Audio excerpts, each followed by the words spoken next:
coração do homem, vem do coração do Altíssimo. E Deus vai enriquecer nossas vidas nessa noite, eu não tenho dúvida disso. Antes de fazer uma oração, gostaria de fazer agora a apresentação do nosso primeiro palestrante. Um palestrante que todos conhecem, eu conheço muito bem, pastor João Neres. Pastor auxiliar na Assembleia de Deus, Templo Histórico, Campo de São Cristóvão, 338, Rio de Janeiro. E pastor da Assembleia de Deus da Barra da Tijuca.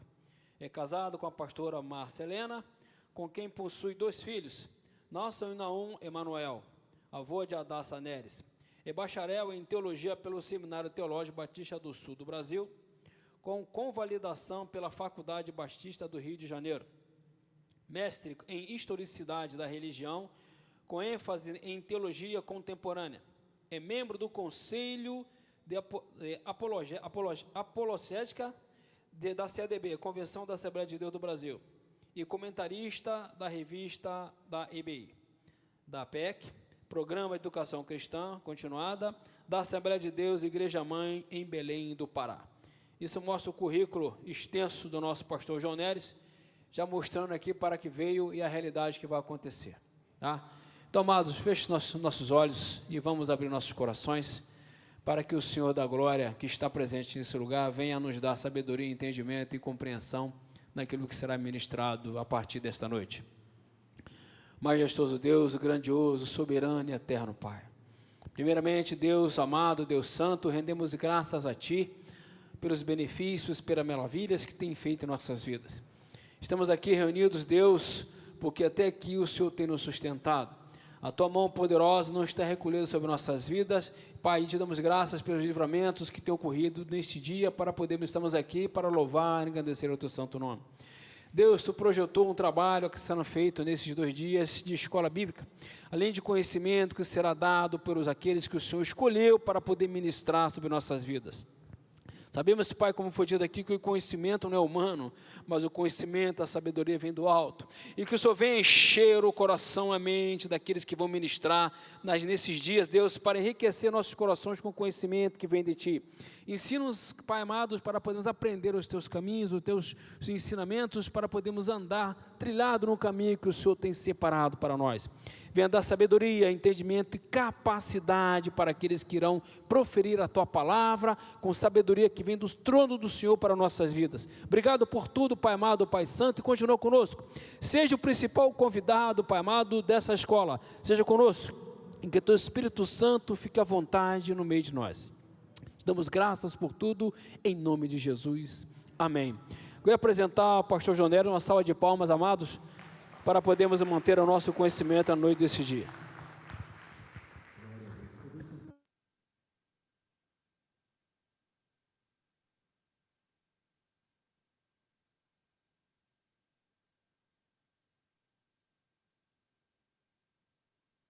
Aqui está, tema Luz para as Nações, e o subtema a importância da palavra de Deus na transformação dos povos. Glórias ao nome do Senhor. Quero dar as boas-vindas e agradecer a Deus pela vida de cada um dos irmãos que aqui está. Com certeza essa escola bíblica ficará marcada na vida de cada um dos irmãos. Louvado seja Deus. Pode passar, por favor? Aleluia.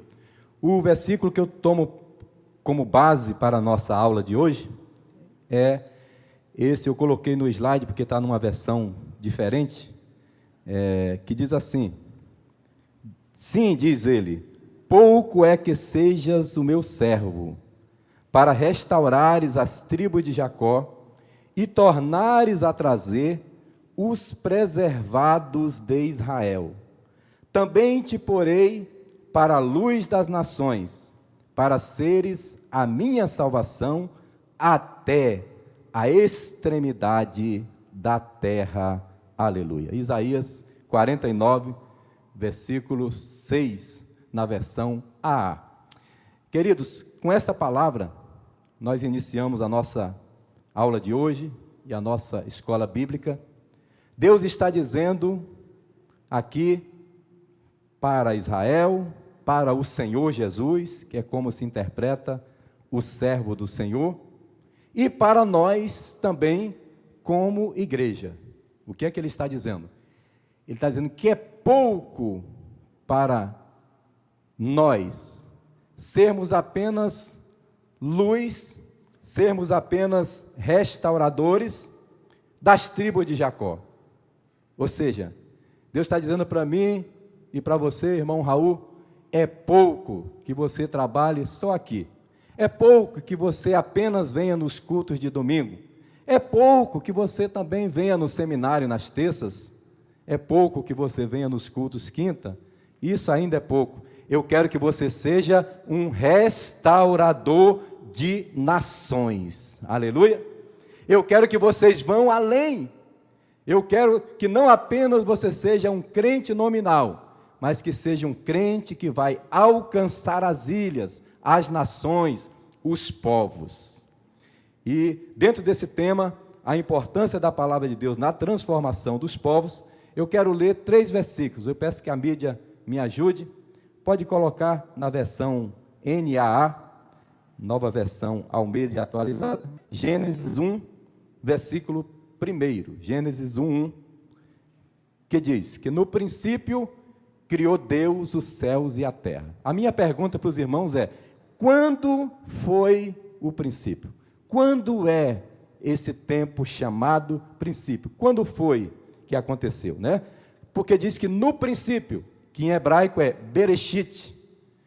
Bereshit em hebraico é o nome do livro de Gênesis. Gênesis é uma palavra grega.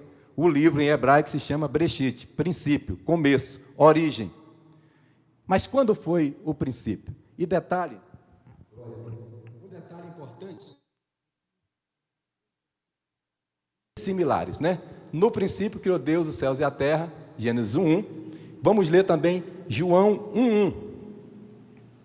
João 1:1, que diz: no princípio era o verbo estava com Deus, e o verbo era Deus. Ou no princípio era a palavra estava com Deus, e a palavra era Deus. Ou usando a palavra Deus no grego, no princípio era o Logos. No princípio era o Logos. No princípio era o Logos. E o Logos era Theos, ok? Theos é Deus, Logos é palavra. Então, no grego está exatamente assim: no princípio era o Logos estava com Theos, e o Logos era Theos. A palavra era Deus. Eu estou dizendo isso que nossos vizinhos aqui da rua do lado, do Salão do Reino, eles interpretam diferente numa tradução chamada Tradução das Escrituras de Charles Russell, fundador das Testemunhas de Jeová. Ele diz que no princípio era um Deus. Isso não está no texto original. O texto diz: no princípio era o Logos, a palavra. A palavra estava com Theos, com Deus, e a palavra era Deus. O verbo era Deus. 1 João capítulo 1 e versículo 1 também diz assim: 1 João 1: o que era desde o princípio, e o que ouvimos e o que vimos com os nossos próprios olhos, o que contemplamos, eita João privilegiado, e as nossas mãos apalparam a respeito do verbo da vida. Em outra tradução ele diz: as minhas mãos, as nossas mãos tocaram o verbo de Deus. Ou seja, eu toquei nele, eu encostei a minha cabeça no ombro do mestre, as minhas mãos tocaram a palavra da vida. Jesus é o verbo vivo, a palavra de Deus encarnada. Então, nessa parte introdutória, eu estou explicando para vocês quando foi o princípio. O princípio é um momento que é antes da fundação de todas as coisas. Porque foi no princípio que Deus criou os céus e a terra. É no princípio que era o verbo estava com Deus e o verbo era Deus. E foi no princípio que disse João, que no princípio era a palavra, e ele encostou o ombro, ele encostou a cabeça no ombro do mestre, ou seja, as nossas mãos tocaram a palavra que era desde o princípio. Então, o primeiro mistério que você precisa aprender é que a palavra ela é eterna. Antes que o céu existisse, a palavra já existia. Antes que os anjos existissem, a palavra já existia. Antes que os céus, as estrelas, o sol existisse, a palavra já existia desde o princípio. A primeira parte da nossa aula, o tópico 1 é a palavra de Deus na criação. A palavra de Deus na criação. Então, no material dos irmãos tem: a terra estava sem forma e vazia. Gênesis 1, versículo 2, a parte A. No princípio, criou Deus os céus e a terra, é o versículo 1. O 2 diz: e a terra estava sem forma e vazia. Nós temos várias teorias aqui, porque estava dá a ideia que ela não era assim antes. Então alguns falam que foi a queda de Satanás, mas tem outras teorias que acham que simplesmente é que ainda estava em fase de formação e que Deus ainda estava, tudo que é obra é bagunça, não é isso? Ainda estava na fase de obra e havia trevas sobre a face do abismo. Essa palavra eu coloquei aí transliterado. Transliterado é diferente de traduzido, tá? Transliterado é só trazendo as letras para o nosso idioma, porque traduzido é o significado da palavra. Então, transliterado, sem forma e vazia, é tohu vobohu. Tohu vobohu, sem forma e vazia, significa um caos completo. Significa que estava realmente numa situação difícil, como aquele vale de ossos secos estava, e Ezequiel 37 diz que os ossos eram sequíssimos. Mas quando Ezequiel profetizou, os ossos sequíssimos se levantaram e se transformaram num exército. Somente é possível isso acontecer através da palavra de Deus. A terra estava tohu vobohu. Mas o versículo 2 diz, o tópico 2, a palavra de Deus na criação. A terra estava sem forma e vazia. Letra B, o Espírito de Deus pairava sobre a face das águas. É a parte B do versículo 2. Tá? O Espírito pairava sobre a face das águas. E esse pairava no hebraico quer dizer chocava. O Espírito chocava, ou seja, o Espírito preparava o ambiente. O Espírito trazia vida sobre a criação. E agora, somente depois que o Espírito prepara o ambiente, vai vir a parte B de Gênesis 1, 2. A parte B diz, o Espírito de Deus pairava, agora Gênesis 1, 3. No capítulo 1, versículo 3, a palavra entra em ação. E disse Deus, pode repetir comigo? E disse Deus, haja luz, e houve luz. Aleluia. Então tudo estava sem forma e vazio. Mas quando o Senhor disse, haja, exista, apareça, tudo aconteceu instantaneamente. Tudo aconteceu de repente. Tudo aconteceu extraordinariamente, sem que houvesse pedra, areia, cimento. O que é que existiu ali? Palavra. Por isso o nosso tema é a importância da palavra de Deus na transformação dos povos. Nós já aprendemos até aqui que a palavra era desde o princípio. A palavra é eterna, né? Nós vimos aqui que a terra estava tohu vobohu, sem forma e vazia. Nós vimos que o Espírito de Deus estava pairando, ou seja, quando a situação está ruim, quando está ainda como um vale de ossos secos, mesmo assim, o Espírito de Deus sempre está pairando, trabalhando, sondando, até que a palavra entre em ação. Até que a palavra entre em ação, ok? Haja, e tudo começou a existir.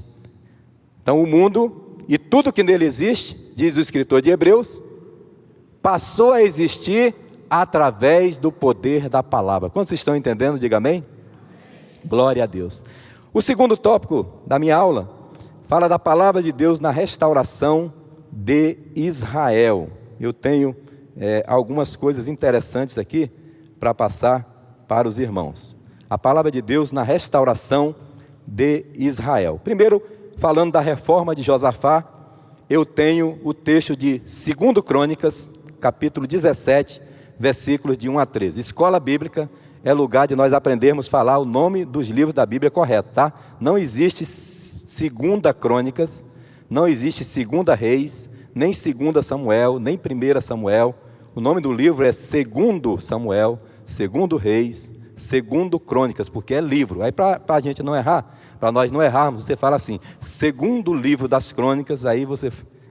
porque é tentador, né? Nós sempre somos acostumados a falar 1 Coríntios, aí fatalmente costumamos errar. Mas o nome do livro é 2 Crônicas, 17, versículos de 1 a 13. Eu vou ler só alguns versículos, a minha Bíblia está aberta aqui, diz: em lugar de Asa reinou seu filho Josafá. Qual era o nome dele? Josafá. Que se fortificou contra Israel, porque ele era rei em Judá. Ele pôs tropas em todas as cidades fortificadas de Judá e estabeleceu guarnições na terra de Judá e na cidade de Efraim, que Asa, seu pai, havia conquistado. O Senhor esteve com Josafá, porque ele andou nos primeiros caminhos de Davi, seu pai, e não buscou os Baalins. Eram deuses, eram ídolos, estatuetas. Pelo contrário, buscou o Deus de seu pai e andou nos mandamentos e não segundo as obras de Israel, que era o reino do norte. O Senhor confirmou o reino em suas mãos, e todo Judá deu presentes a Josafá, de modo que ele teve riquezas e glória em abundância. O coração dele se tornou ousado em seguir os caminhos do Senhor. Aleluia. Quando Deus abençoa, nós ficamos mais ousados, né? E ainda tirou os lugares altos, ficou mais crente ainda. E os postes da deusa Azerá, que havia em Judá, aquela deusa que Jezabel adorava com seus profetas. No 3º ano do reinado de Josafá, olha que coisa interessante, enviou seus oficiais, aqui tem os nomes, eu vou pular para nós ganharmos tempo, esses nomes aqui, pastor Giovanni, são os nomes dos ministrantes da escola bíblica daquele tempo, escola bíblica de Josafá, certo?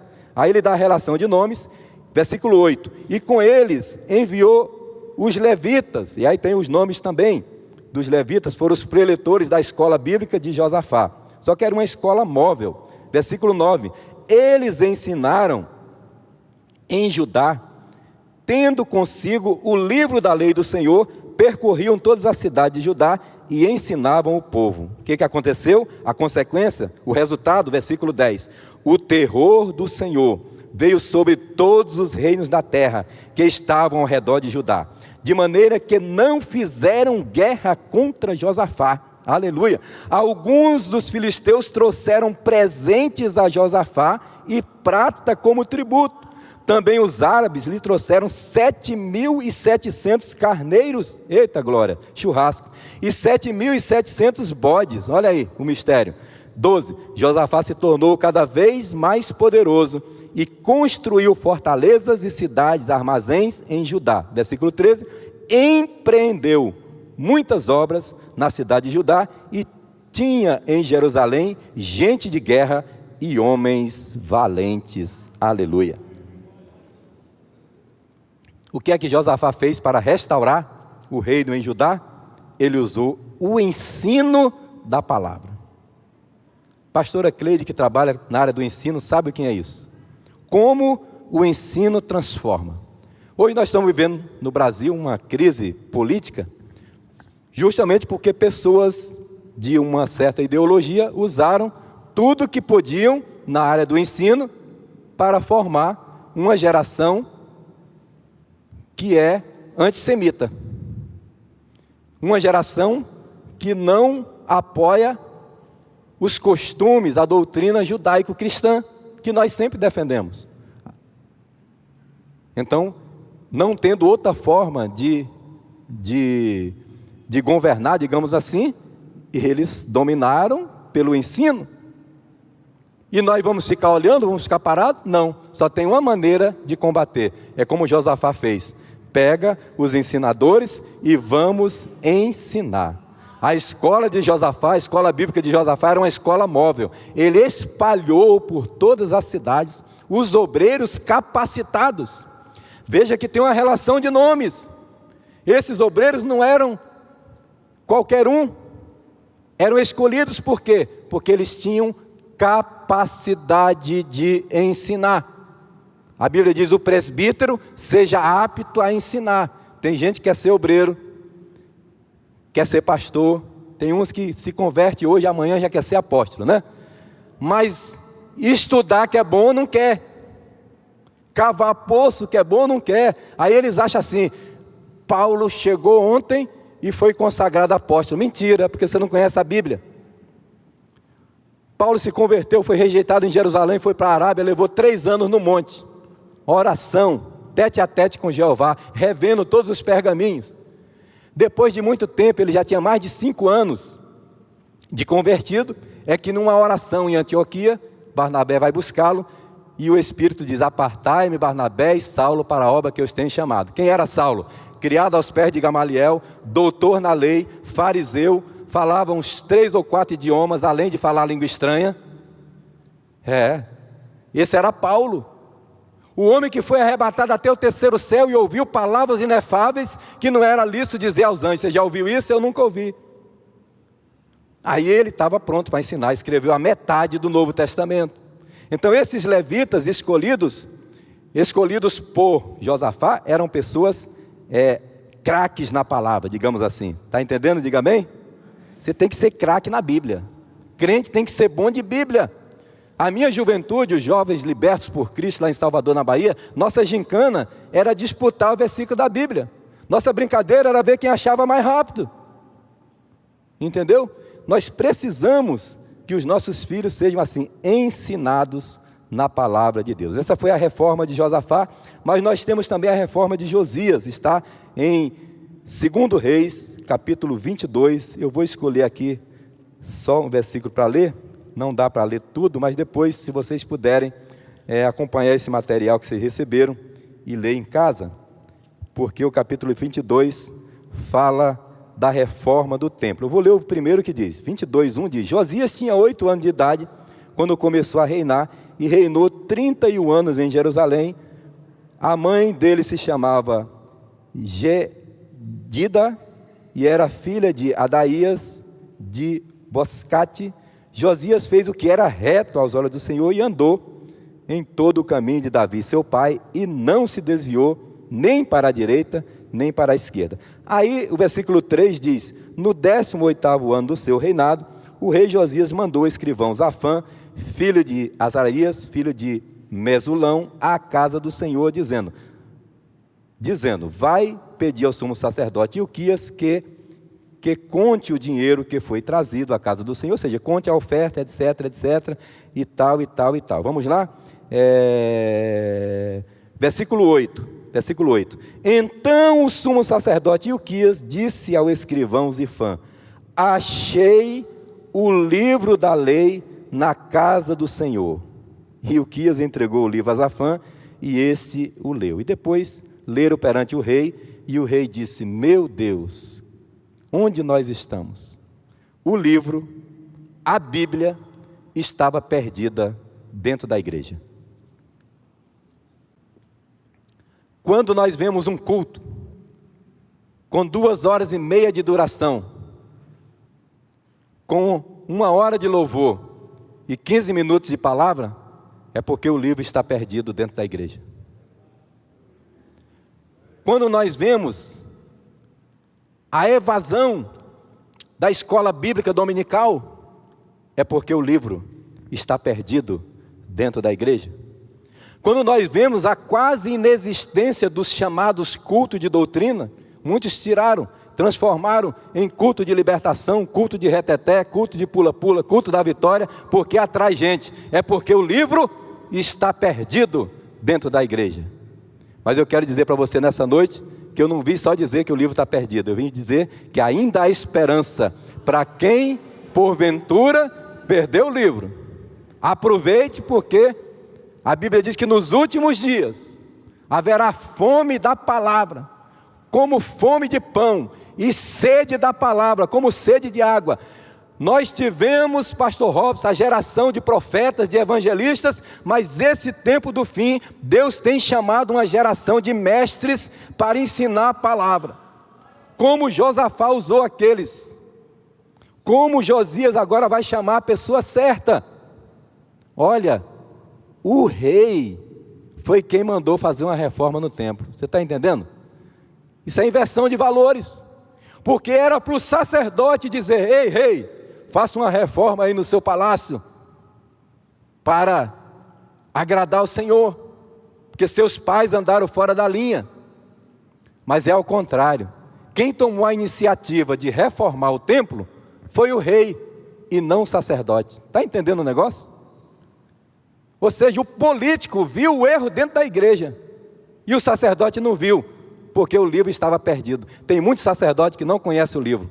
Tem muito pastor que não leu a Bíblia toda. É uma vergonha ser pastor e não ter lido a Bíblia toda. Isso. Se você não leu, não fique com raiva de mim, fique com raiva de você. Diga: eu não li a Bíblia toda, que raiva. Fique com raiva de você mesmo. Porque às vezes tem 10 anos de crente, e se lesse um capítulo por dia, em 3 anos já tinha lido. Entendeu? Josias tomou a iniciativa. Esse tópico fala do livro, a Bíblia perdida dentro da igreja. Que Deus tenha misericórdia de nós. Que esse livro não fique perdido. Aleluia. Nesse tempo do fim, que se levante uma geração que ame a palavra de Deus, que deseje a palavra de Deus, que coma a palavra de Deus. A Bíblia diz que a palavra do Senhor é mais doce do que os favos de mel. Aleluia. Louvado seja o nome do Senhor. Dentro desse tópico ainda, a palavra de Deus na restauração de Israel, vamos falar da importância de um homem chamado Esdras. Qual é o nome dele? Esdras. Para ver se você não está dormindo. Eu quero glorificar a Deus pelo número de irmãos que tem aqui hoje. Sexta-feira, chuvosa, Avenida Brasil parada. Bem-vindo ao Rio de Janeiro. Eu já quis ir embora dessa cidade várias vezes, mas Jeová não deixou ainda, pastor Giovanni. Hoje foi um dia desses. Muito engarrafamento. Mas esse povo aqui está recebendo a vitória de Deus nessa noite. Eu ministro sobre a tua vida uma grande bênção nessa noite, porque vocês são daqueles que não perderam o livro dentro da igreja. Neemias 8:8. O que é que diz aí? Neemias 8:8. Olha que palavra. Livro de Neemias, capítulo 8, versículo 8. Eles iam lendo, eles quem? Aqui eram Esdras e Neemias. A lei de Deus, claramente, dando explicações, de maneira que o povo entendesse o que se lia. Essa pregação aqui, pastor Roberto, foi de 6 da manhã ao meio-dia.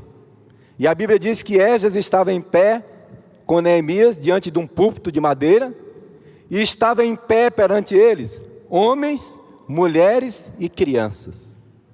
De 6 da manhã ao meio-dia. E eu fui pesquisar por que é que ele tinha que ler e explicar, e eu descobri que é justamente porque o povo estava voltando do cativeiro, e no cativeiro eles perderam a língua, o hebraico, e eles já estavam falando aramaico. 70 anos no cativeiro, houve uma mudança, o aramaico surgiu ali naquela ocasião do cativeiro, ali surgiu também a sinagoga no cativeiro, e eles agora estavam falando em aramaico. Aliás, a língua do dia a dia que Jesus falou era o aramaico. Quem está fazendo aqui o seminário IBAD aprendeu também que no templo eles usavam o hebraico, mas no dia a dia era o aramaico. O sacerdote usava o hebraico no templo, mas no dia a dia Jesus, entre a multidão, inclusive o filme Paixão de Cristo, foi gravado em aramaico. Então, nesse momento aqui, Esdras, ele está lendo em hebraico e está explicando em aramaico. A ideia do pregador é ele ler e explicar a palavra. A pregação não é mais do que isso, o resto é invenção do pregador. Fica por conta e risco do inventor. Mas a pregação do Evangelho de Jesus Cristo, a pregação bíblica genuína, é a pregação expositiva. Você lê e explica, o resto quem faz é o Espírito Santo. Não queira fazer o papel do Espírito Santo, porque é só ele que convence do pecado, da justiça e do juízo. Esdras estava lendo em hebraico, no difícil, e explicando no aramaico, que era fácil, você entendeu? É assim que nós temos que fazer, nós pegamos o difícil, entendemos e passamos para que todo o povo entenda. Por isso, esse Esdras vai ser chamado de segundo Moisés. Que moral é essa? Por que segundo Moisés? Porque ele praticamente começou de novo a lei, porque o povo não tinha mais lei. Nós vimos aqui na época de Josias o livro perdido dentro do templo. Então agora Neemias é chamado de segundo Moisés porque ele ensina ao povo novamente a lei do Senhor. Ele lê em hebraico, olha a importância da pessoa ser conhecedora, fazer o seminário, né? Neemias tinha feito o melhor, era um escriba capacitado, e ele então podia ler e explicar. O Esdras podia fazer isso. E o Neemias era um político. O Neemias era o homem que estava ali para restaurar a cidade. Nós vamos já falar um pouco sobre esse assunto que está dentro do tema de hoje, porque o tema geral é luz para as nações, a importância da palavra de Deus, o subtema, na transformação dos povos. E nós vamos falar um pouquinho aqui na frente, né, no último tópico, já estou entrando nele, que é a palavra de Deus na restauração das nações. Diga nações. Eita glória. Tem coffee break aí, pastor Jean Max? Tem coffee break? Tem, né? Então só quem falar nações vai ter direito ao coffee break. Fala nações. Eita glória. Eu estou indicando um livro para os irmãos, que é esse livro aqui, maravilhoso. Ninguém me peça emprestado, porque todo livro que eu emprestei não voltou. Tá? Esse livro é de Loren Kennigan. Esse camarada é simplesmente espetacular. Ele é o fundador da Jocum e ele viajou nada mais nada menos do que todas as nações da terra. É um Paulo do século 21. Ele morreu tem uns 3 anos, em boa idade, quase 100. Um homem de Deus. E esse livro aqui dele, o livro que transforma as nações, ele está se referindo a este livro que transforma as nações, a Bíblia Sagrada, ok? Então o livro que transforma as nações é a Bíblia Sagrada. Olha o que o Rick Warren, que é autor de Uma Vida com Propósito, ele escreve sobre o livro. O livro que transforma nações é tanto um memorial do que Deus tem feito no passado, como também uma prática de todo crente, que todo crente precisa ter. Loren Kennigan irá incendiar a sua imaginação e renovar a sua esperança pelo mundo. Meu Deus. Eu destaquei apenas algumas poucas nações, porque o tempo não nos permite. Vou falar mais aí uns 20 minutos, tá bom, pastor Jean? 20 minutos e já passa aqui para o pastor Roberto, mais ou menos. Então, primeira nação destacada nesse livro, são várias, tá? Quem puder adquirir, faça isso, que vale muito a pena. Primeira nação, a Índia. Quando o Karen foi para a Índia, os quase 3.000 anos de hinduísmo tinham guiado a civilização à beira do colapso. A ciência tinha sido quase extinta, a educação formal mal existia.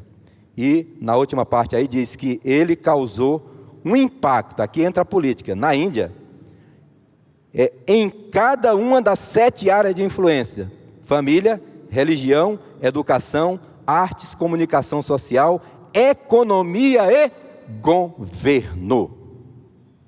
A igreja é completa.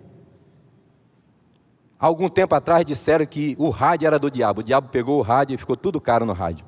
Aí depois disseram que a TV era do diabo. O diabo gostou.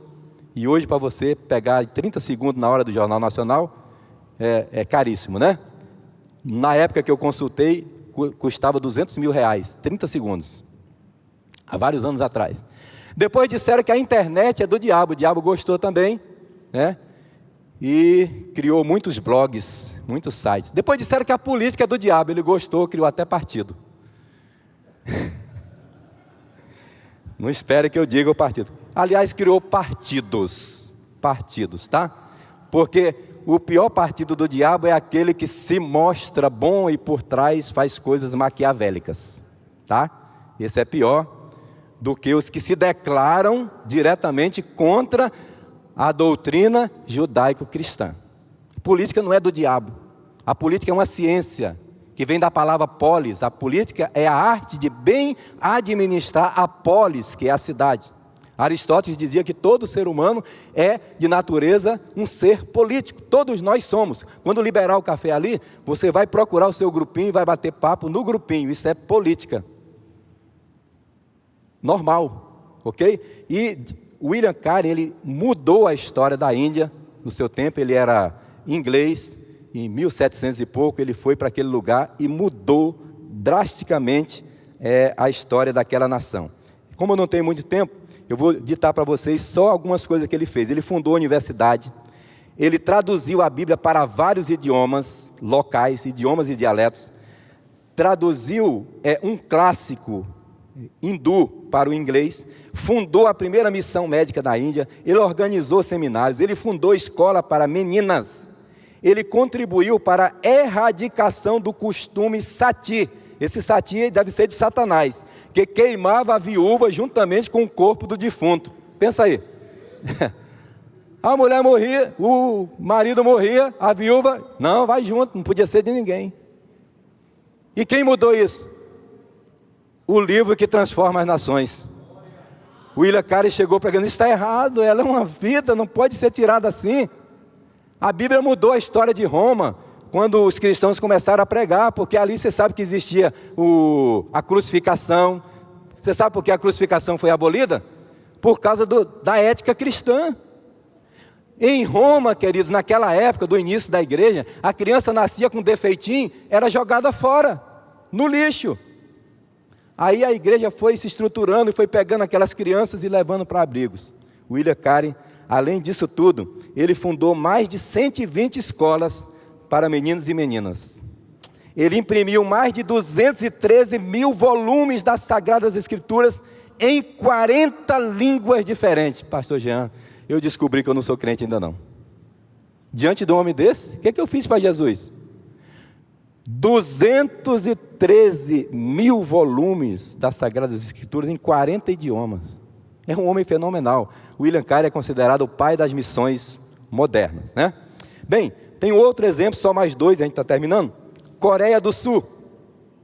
Coreia do Sul é uma história de sucesso da noite para o dia. Da pobreza para o sucesso em 30 anos. Aí no material de vocês, tem mais ou menos um cronograma do que aconteceu ali. Eu só quero destacar duas coisas. É que no final do século XIX, missionários protestantes entraram na Coreia do Sul. Primeiro foi essa tradução da Bíblia no idioma do rei Sejong. Esse missionário, ele traduziu para essa língua, ou seja, o que é que ele fez? Ele fez, irmão Raul, exatamente o que Esdras fez. É colocar a Bíblia na linguagem do povo, na linguagem fácil. Quando ele colocou a língua na linguagem do povo, houve uma mudança. Isso foi em 1876. Ele traduziu só o Novo Testamento e houve uma mudança drástica na Coreia do Sul. No final do século XIX, no início do século XX, os cristãos coreanos eram apenas 0,5% da população. Não é 5%. 0,5%. Equivalente a 42.700. E aí, em 1971, esse servo de Deus, Loren Kennigan, prega na igreja de Poyang-Shu. Pastor Jean, o pastor Shu estava orando para Deus dar uma bicicleta para ele visitar as pessoas. Pastor Poyang-Shu estava orando para Deus dar uma bicicleta. A igreja tinha 7 mil membros. 42 mil crentes na cidade, ele já devia ser a maior igreja em 1971. Só que 30 anos depois, o Loren volta à Coreia do Sul. E ele diz que lá tem uma legião de Hyundai, Daewoo, vários carros importados. A cidade cresceu tanto que a igreja do Poyang-Shu, agora 30 anos depois, ela tem 700 mil membros. E não existe estacionamento no planeta que dê para tanto membro. Então os cristãos paravam nos shoppings, nos estacionamentos distantes e vinham de ônibus. Em 30 anos, a Coreia do Sul, eu botei na apostila, se transformou em uma das nações mais preparadas. Só que o Loren diz que é a nação mais preparada do planeta em todas as áreas. Quem transformou a Coreia do Sul? O livro que transforma as nações. Aleluia! A Alemanha, vocês sabem que o grande nome da reforma, quem é? Martinho Lutero. Era alemão. Quando ele foi preso, eu recomendo para vocês assistirem aquele filme Lutero, muito bom. O poder que a Igreja Católica detinha naquele tempo era demais, era muito forte sobre a política. E antes das legiões do bispo Johannes Tetzel, que é o único João que eu conheço que não presta muito na história, todo o restante é gente boa. O Johannes Tetzel vendia as indulgências e já tinha mandado uma comitiva prender Lutero. Só que antes da comitiva do Johannes Tetzel e do Papa chegou os fuzileiros navais e os paraquedistas e raptaram Lutero e levaram para um convento, lá, para um local escondido, que ninguém sabe onde, e lá ele traduziu a Bíblia para o alemão. Eu não pisei ainda na Alemanha, mas meu filho já foi na Alemanha, aliás, é uma informação que eu passo, vinda de alguém que já pisou em 44 nações. Meu filho nasce, 250 e poucos cidades. Ele disse: pai, toda nação que passou pela guerra é próspera. É por isso que o Brasil é assim. Porque o povo não valoriza. E a nação da Alemanha, além das guerras, ela teve a influência da reforma, solidificando os conceitos éticos daquela nação. É uma nação transformada. Para quem não sabe, a democracia é uma herança da reforma. Não existia democracia antes da reforma protestante. E o último exemplo, a Suíça. Um dos maiores exemplos de transformação através da Bíblia Sagrada é a Suíça. Em 1950, Genebra era a cidade mal cheirosa. Será que parecia com São Cristóvão? Conhecida como cidade mais fedorenta da Europa. Fedor de vômito, vinho estragado, urina agrediam as narinas dos visitantes. A transformação de Genebra começou através do reformador João Calvino. Por isso que eu digo, todo João é gente boa. Tirando a doutrina da predestinação fatalística, Calvino é o camarada que mais escreveu entre os reformadores. Ele tem diversas institutas, é muito volume. Dizem que os maiores teólogos são Paulo, depois Agostinho de Hipona, depois João Calvino. Ele é o terceiro maior teólogo da história da igreja. E a influência e o ensino da Bíblia fez com que ele transformasse a cidade mal cheirosa numa cidade abençoada. Hoje a Suíça, hoje Genebra, eu quero ir lá se Deus quiser, é uma das cidades mais bonitas do planeta. Aleluia! Então você e eu fomos chamados para mudar a história de São Cristóvão. A história do Rio de Janeiro. Eu fico constrangido porque eu gosto de parar aqui nessa rua aqui lateral da direita e muitas vezes você passa ali pelo poste, tem um monte de lixo, às vezes tem umas coisas que a pessoa não tem banheiro em casa e não tem casa e faz ali e você tem que passar assim, ó, pular. Isso não é de Deus não, isso é do diabo. Todo lugar que é dominado pela corrupção, seja milícia, seja tráfico, ou seja corrupção política ou de polícia, todo lugar que tem corrupção é um lugar mal cheiroso. Você foi chamado e eu fomos chamados para exalar o bom perfume de Jesus Cristo. Como conclusão, eu digo para você que a Bíblia Sagrada tem o poder de transformar pessoas. E pessoas transformadas, está no último slide aí, penúltimo. Pessoas transformadas têm o poder de transformar nações através do poder da palavra de Deus. Aleluia! Deus quer usar a mim e a você para transformar nações. Louvado seja o nome do Senhor. Coloca aí os 2 últimos slides, por favor, só para eu agradecer os irmãos. Glória a Deus. Se puder colocar os 2 últimos slides. Louvado seja o nome do Senhor. Que o Senhor possa nos usar para transformar as cidades mal cheirosas em cidades cheirosas, bonitas. Se nós não mudamos a realidade do Rio de Janeiro, talvez nós não estejamos fazendo o dever de casa. Talvez falte algo em nós. porque nós precisamos mudar a história do local onde nós estamos inseridos. Se puder botar o slide aí no finalzinho, tem 2 slides. Aleluia. Glórias ao nome do Senhor. Ah, está aqui? É porque não está ali, desculpa, obrigado. Queridos, pastor João Neres escreveu o livro Devocionais Selecionados, eu não tenho aí para vender, em breve eu vou pedir mais uma tiragem, mas eu tive o privilégio também de ser o comentarista da revista Hebreus e Tiago. Eu tenho algumas comigo, se você quiser adquirir, está na mesa ali fora. Só mais um, pode passar? Eu quero convidar você a seguir, através desse QR Code aqui, o canal do pastor João Neres. Durante a pandemia, eu comecei lendo e explicando a Bíblia Sagrada, e eu tinha 200 inscritos. Hoje nós temos 18.560, eu acho, estamos caminhando para os 20 mil inscritos, para a glória de Deus. Isso significa que as pessoas querem aprender Bíblia. E eu recebi uma profecia que eu nunca esqueço, um profeta que nunca me viu, mandou pelo zap, disse: assim diz o Senhor, o trabalho que o Senhor está fazendo alimentará uma geração de missionários e profetas, e quando o Senhor nem estiver mais aqui, esses profetas estarão sendo alimentados. Faça como alguém que passando joga a semente sem esperar recolher os frutos, porque essa geração se alimentará. Então eu estou fazendo todo dia, estou me gastando e deixando gastar, e se você quiser seguir o canal, faça isso, que vai ser abençoado. Fique em pé em nome de Jesus. Eu quero ministrar uma palavra de bênção e vitória sobre a vida dos irmãos nessa noite, porque eu creio que na sexta-feira à noite seja um dos dias mais difíceis de estar aqui, e vocês aqui estão, porque Deus os trouxe. Pai, eu quero te agradecer, te louvar pela vida de cada um dos seus filhos.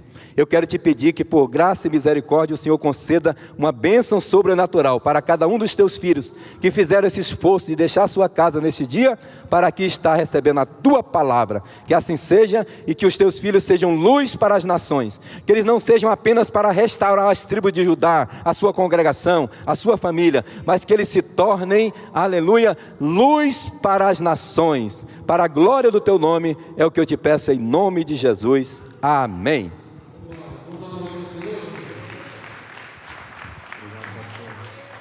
Glória a Jesus. Está só começando, né? Eu só quero saber se você já foi abençoado. Amém? Meus irmãos, 8h25, exatamente 8h30, o pastor Roberto vai dar início à sua palestra. Então, se você não quiser ir no banheiro, continue sentado aí, tá? É só para quem quer mesmo dar uma corridinha, ir lá e voltar, tá bom? Para a gente ganhar tempo aí. E também tem um café ali, quem quiser tomar um cafezinho, aproveita essa oportunidade. Glória a Deus. Na volta eu falo com vocês. Aproveitem lá.